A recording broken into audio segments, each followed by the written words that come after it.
ফুলকপি দিয়ে মাছের ঝোল আমার কাছে তো দারুণ লাগে। আর আমি জানি অনেকেই আমার মতন ফুলকপি দিয়ে মাছের ঝোল খেতে পছন্দ করে। আর এখন ঠান্ডার সিজন শুরু হতে চলেছে, আর সেই সঙ্গে শুরু হচ্ছে নানা রকমের সবজি। তার মধ্যে এই ফুলকপি কিন্তু দারুণ একটা সবজি, যেটা সব কিছুতে ভালো লাগে, নিরামিষ আমিষ সব কিছুতেই ভালো লাগে। তার মধ্যে মাছের ঝোল ফুলকপি দিয়ে এটা কিন্তু দারুণ খাবার, প্রতিটা ঘরে ঘরেই কিন্তু তৈরি হয়।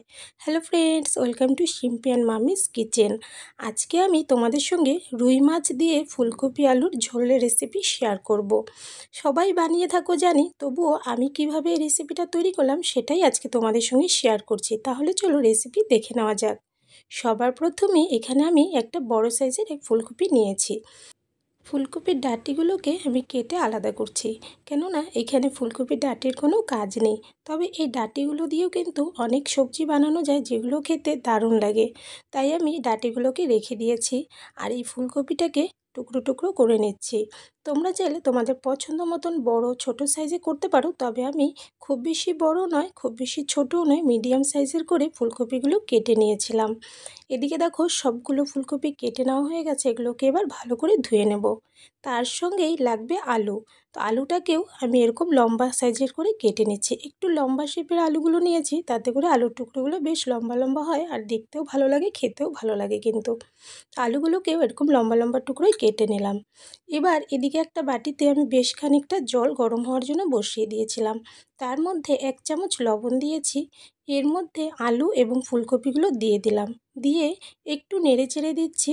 তারপর এটাকে কিন্তু আমি একটু ভাপিয়ে নেব, খুব বেশি সেদ্ধ করব না।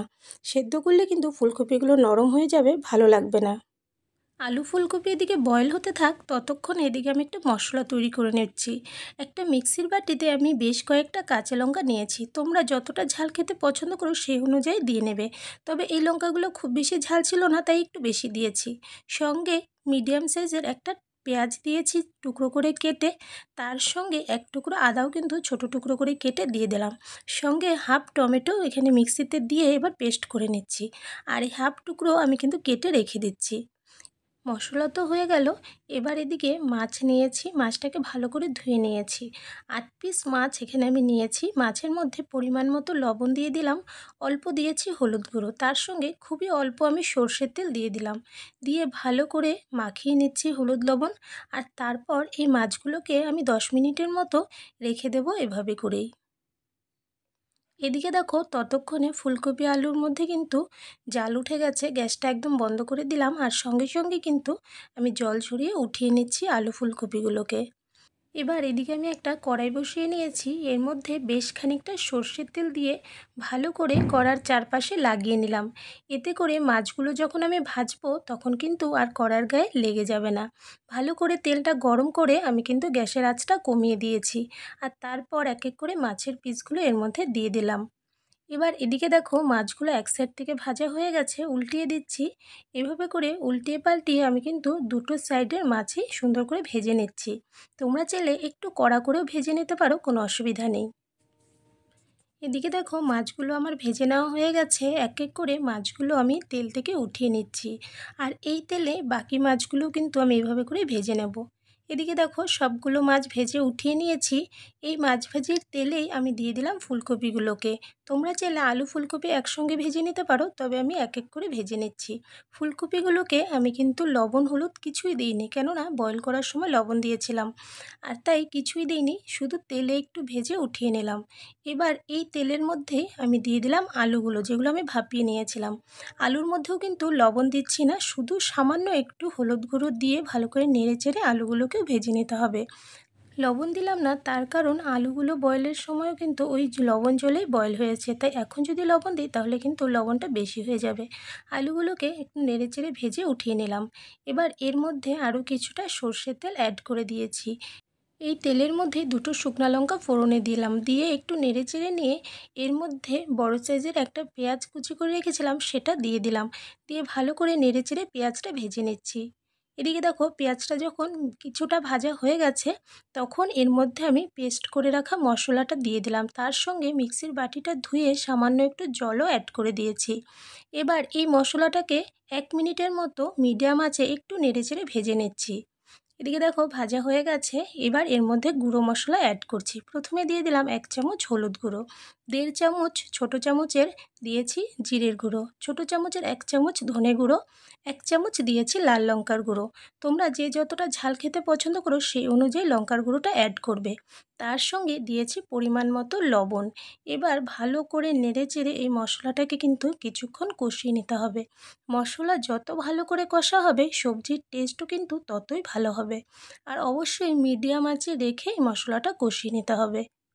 এদিকে দেখো মশলা কিন্তু বেশ সুন্দর কষানো হয়ে গেছে। মিডিয়াম আঁচে আমি 6-7 মিনিটের মতন মশলাটা কষিয়ে নিয়েছি। খুব সুন্দরভাবে তেল ছাড়তে শুরু হয়ে গেছে এবং ভাজা ভাজা হয়ে গেছে। এই সময় কেটে রাখা টমেটোগুলো দিয়ে দিলাম, দিয়ে আবারও একটু নেড়েচেড়ে নিচ্ছি। ভালো করে নেড়েচেড়ে একটু ভেজে নিয়ে এর মধ্যে ভেজে রাখা আলু এবং ফুলকপি একসঙ্গে কিন্তু দিয়ে দিতে হবে।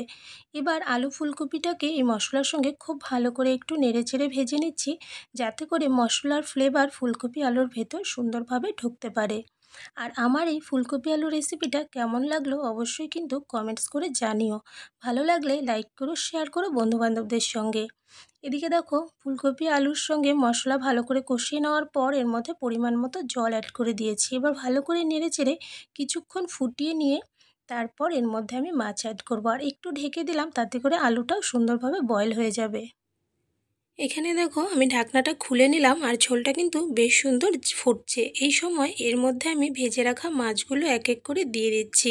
মাছগুলো দিয়ে একটু ভালো করে নেড়েচেড়ে দিচ্ছি, কিন্তু খুব হালকাভাবে নেড়েচেড়ে দিতে হবে যাতে করে ফুলকপিগুলো ভেঙে না যায়।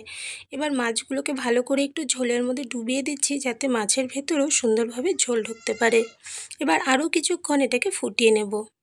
ফুলকপি আলু দিয়ে রুই মাছের ঝোল আমার কিন্তু রেডি হয়ে গেছে। আমি একটু ঝোল ঝোল রেখেছি।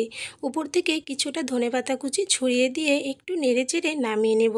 রেসিপিটা কিন্তু একদম রেডি হয়ে গেছে। ভালো লাগলে অবশ্যই কমেন্টস করে জানিও। আর আমার এই চ্যানেলে যদি নতুন হয়ে থাকো তাহলে প্লিজ চ্যানেলটাকে সাবস্ক্রাইব করে পাশে থাকা বেল আইকনে অল বাটনসে প্রেস করে দিও। তাহলে এই চ্যানেলে আপলোড করা যে কোনো নতুন ভিডিও নোটিফিকেশন তোমরা কিন্তু সবার প্রথমে পেয়ে যাবে।